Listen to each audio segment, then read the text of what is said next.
మాయా washing machine. Rampur అనే ఊరిలో మీనా అనే ఒక ధనవంతురాలుండేది. ఆమె దగ్గర చాలా పెద్ద ఇల్లు, ఇంకా పెద్ద పొలము, ఎక్కువ డబ్బులు కూడా ఉండేవి. కానీ ఆమె ఇంట్లో పనివాళ్ళని ఎవ్వరూ పెట్టలేదు. మొత్తం పనంతా ఆమె కోడలితోనే చేయించేది. ఆమె కోడలు చాలా మంచిది.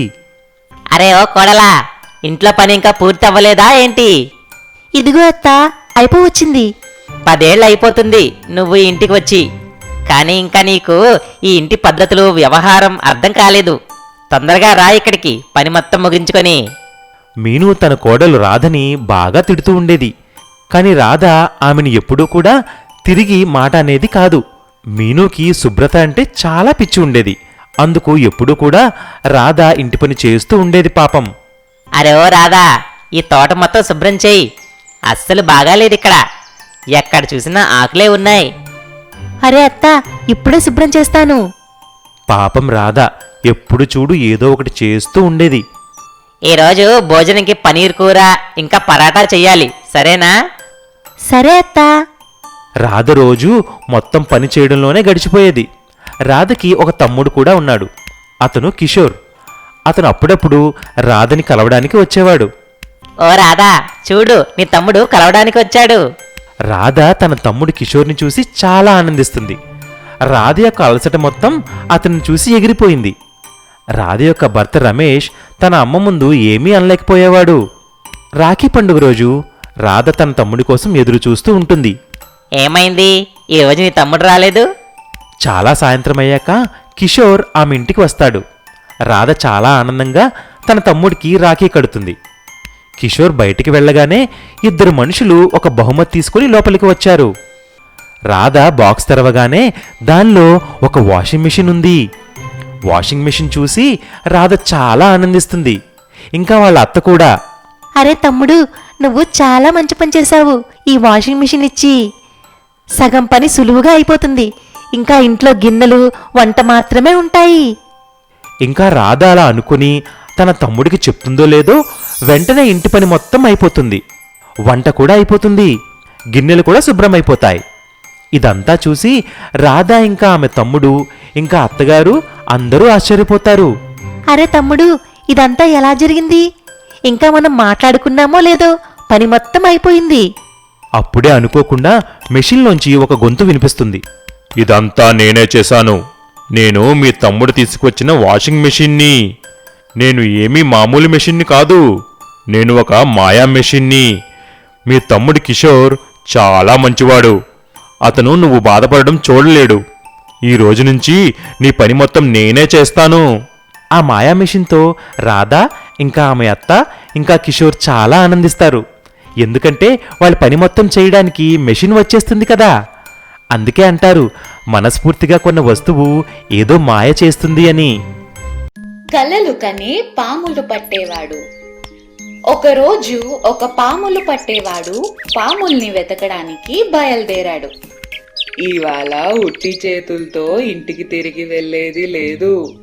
ఇంత పెద్ద అడవి, ఏదో ఒక పాము ఖచ్చితంగా దొరుకుతుంది. అతను బూర ఊదడం మొదలు పెట్టాడు. అది విని దగ్గరలోని చెట్టు మీద ఉన్న పాములు 2 కిందకి వచ్చి పాములు పట్టేవాడి ముందు నాట్యం చేయడం మొదలు పెట్టాయి. ఇంత త్వరగా తన వేట దొరకడంతో అతను ఎంతో సంతోషించాడు.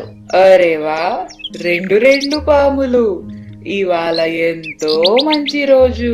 పాములు పట్టేవాడు 2 పాముల్ని పట్టుకొని తనతో తీసుకువెళ్తాడు. అతని ఆనందానికి అవధుల్లేవు. తనలో తానే ఎంతో సంతోషపడతాడు. ఇంక వీటిని నేను అమ్మేయాలి. బోల్డు డబ్బులు సంపాదించొచ్చు. ఎంతో ఆనందంగా ఉండొచ్చు. పాములు పట్టేవాడు ఆనందానికి అడ్డు అదుపు లేకుండా పోయింది. దీని వలన అతను గబగబా నడవడం మొదలుపెట్టాడు. అరే, గబగబా వెళ్ళిపోతాను. వీటి నాట్యం చూపిస్తాను. వీటి విషం మొత్తం తీసేసి నా కబ్జాలో ఉంచుకుంటాను. అప్పుడు నేను ఎలా అంటే ఇవి అలా చేస్తాయి. పాములు పట్టేవాడు ఆనందంతో త్వరగా నడవడం మొదలుపెట్టాడు. ఇలా నడుస్తూ నడుస్తూ దారిలో ఉన్న పెద్ద రాయికి తగులుకొని పడిపోతాడు. ఆలోచిస్తూ ఉండడం వలన అతని ధ్యాస అసలు ఆ రాయి మీదకి వెళ్ళనే లేదు. ఓయ్ దేవుడా, ఎంత గట్టిగా దెబ్బ తగిలింది! అరే అరే అరే అరే, నా బుట్టలోంచి పాములు ఎక్కడికి వెళ్ళిపోయాయి? పాములు పట్టేవాడు తన ఆనందంలో తన 2 పాములను పోగొట్టుకున్నాడు. ఇదేం జరిగింది? ఓహో, నేను ఇవాళ 2 పాములను పట్టుకున్నాను, కానీ నా తెలివి తక్కువతనం వలన రెండిటిని పోగొట్టుకున్నాను. పాములు ఎంతో తెలివైనవి. ఈ అవకాశాన్ని ఉపయోగించుకొని అవి వెంటనే చెట్టు మీదకి ఎక్కేశాయి. పాపం పాములు పట్టేవాడికి చివరికి ఏమీ మిగల్లేదు. ఇది ఏం జరిగింది? ఇవాల్టి రోజు అస్సలు బాగోలేదు. గర్భవతి గాడిద ఆకాష్ మరియు గంగా అనే భార్యాభర్తలిద్దరూ రాయ్పూర్ అనే గ్రామంలో ఉండేవారు. వాళ్ళిద్దరూ సంతోషంగా ఉండేవారు. ఒకరోజు వాళ్ళిద్దరూ అడవి దారి గుండా నగరానికి వెళ్ళసాగారు. దారిలో వాళ్ళిద్దరికీ చాలా దాహం వేసింది. అప్పుడే ఓ చెట్టు కింద కూర్చుని భోజనం చేస్తున్నారు. ఇంతలో వాళ్ళ దగ్గర నీళ్లైపోయాయి. అప్పుడు అటు ఇటు చూస్తే తపస్సు చేస్తూ ఓ స్వామీజీ కనబడ్డాడు. మరియు తన దగ్గర నీళ్లు కూడా ఉన్నాయి. అప్పుడే ఆకాష్ ఇలా ఆలోచించాడు. కమల, నువ్విక్కడే ఉండు, నేను స్వామీజీ దగ్గరికి వెళ్తాను మరియు నీళ్లు తీసుకొని వస్తాను. ఆకాష్ తపస్సు చేస్తున్న స్వామీజీ దగ్గరికెళ్ళాడు మరియు నీళ్లడిగాడు. కాని స్వామీజీ ఏం చెప్పలేదు. ఆకాష్ మళ్ళీ గట్టిగా అడిగాడు. స్వామీజీ, మీరు దయచేసి నాకు నీళ్ళివ్వండి. నాకు నా భార్యకు చాలా దాహంగా ఉంది. అప్పుడే స్వామీజీకి కోపం వచ్చి కళ్ళు తెరుస్తాడు. అరే మూర్ఖుడా, నువ్వు ఏం చేశావు? నా దీక్షలోంచి నన్ను లేపావు. నువ్వు దీని ప్రతిఫలం అనుభవించాల్సిందే. ఇలా అని స్వామీజీ వాళ్ళిద్దరినీ శపిస్తాడు. మీరిద్దరూ ఇప్పటినుంచి 2 గాడిదలవ్వండి. ఇప్పుడు ఈ శాపాన్ని ఎవ్వరూ మార్చలేరు, నేను కూడా మార్చలేను. ఇలా చెప్పి స్వామీజీ అక్కడ్నుంచి వెళ్ళిపోతాడు. ఆ 2 గాడిదలు అడవిలో తిరుగుతూ ఉంటాయి. ఇంతలో వాళ్లను బట్టల వ్యాపారి చూస్తాడు మరియు ఇలా ఆలోచిస్తాడు. ఈ 2 గాడిదలైతే రోజు అడవిలో తిరుగుతున్నాయి. నేను ప్రతిరోజు చాలా బట్టలు తీసుకెళ్లటానికి బండికి చాలా డబ్బులిస్తాను. నేను ఈ 2 గాడిదల్ని తీసుకెళ్లి ఎందుకు నా బట్టల్ని మోయించకూడదు? ఇలా చెయ్యడం వల్ల ఇలా నేను చాలా డబ్బుల్ని కాపాడుకోవచ్చు. ఇలా ఆలోచించి ఆ వ్యాపారి గాడిదల్ని ఇంటికి తీసుకెళ్తాడు. కొన్ని రోజుల తర్వాత కమల గర్భవతి అవుతుంది. కానీ ఆ విషయం యజమానికి తెలీదు. మరియు తను చాలా బట్టల్ని కమల మీద ఉంచి బజార్కి వెళ్ళసాగాడు. రోజు ఇలాగే చేసేవాడు. కమల చాలా ఏడ్చేది. ఆకాష్ కూడా కమల నొప్పిని చూసి చాలా ఏడ్చేవాడు. కాని గాడిద అయినందుకు ఏం చెప్పలేకపోయేవాడు. ఇలా కొన్ని రోజులు చాలా బరువులెత్తి వెళ్ళసాగాడు. ఓ రోజు కమల దారిలో వెళ్తూ వెళ్తూ పడిపోతుంది. అప్పుడు ఆకాష్ ఇలా అంటాడు. అరే కమలా, మనం ఏదో ఒకటి చెయ్యాలి, లేదంటే మన యజమాని మనల్ని చంపేస్తాడు మరియు మన పిల్లాడు కూడా చనిపోతాడు. మనం ఈ రాత్రే తప్పించుకోవటానికి చూద్దాం. ఇలా ఆలోచించి ఆ రాత్రి తన యజమాని పడుకున్నప్పుడు ఆకాష్ తన పళ్లతో 2 కట్లు విరగ్గొడతాడు. చప్పుడు చేయకుండా మెల్లిమెల్లిగా వెళ్ళిపోతాయి. మరియు తర్వాత మళ్ళీ ఆ స్వామీజీ దగ్గరికే వెళ్తారు. అప్పుడు స్వామీజీ కళ్ళు మూసుకొని ధ్యానం చేస్తుంటారు. స్వామీజీతో ఇలా అంటారు. స్వామీజీ, మమ్మల్ని క్షమించండి, మాకు జ్ఞానోదయమైంది. ఇప్పుడు నా భార్య గర్భవతి కూడా. మాకీ శాపం నుండి విముక్తిని ప్రసాదించండి. చూడు బాలక, నేనప్పుడే చెప్పాను ఈ శాపం నుండి ఎవ్వరూ తప్పించుకోలేరని. కానీ ఇప్పుడు మీరిద్దరూ నాతోనే ఉండవచ్చు.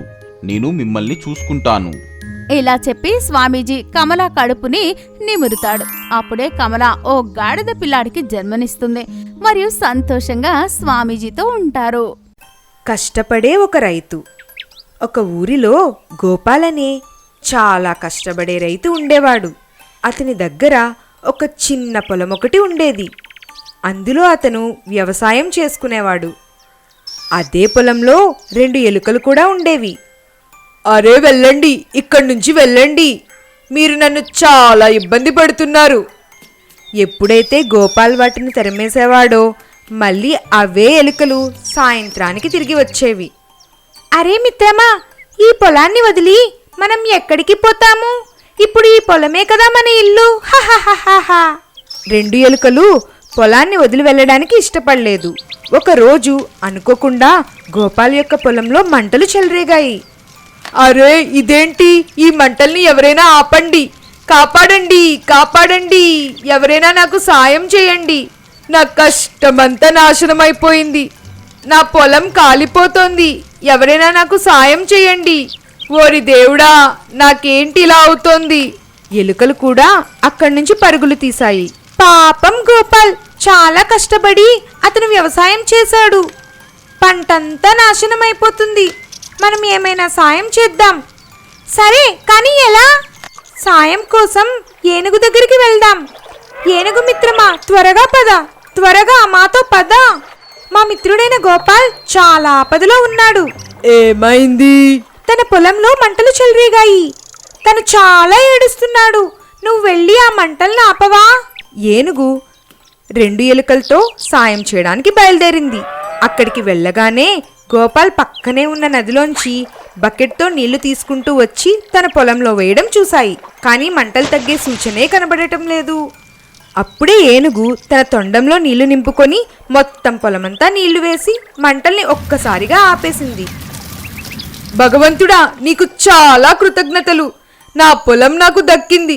లేదంటే నేనేం తినేవాణ్ణి, ఏమమ్ముకునేవాణ్ణి?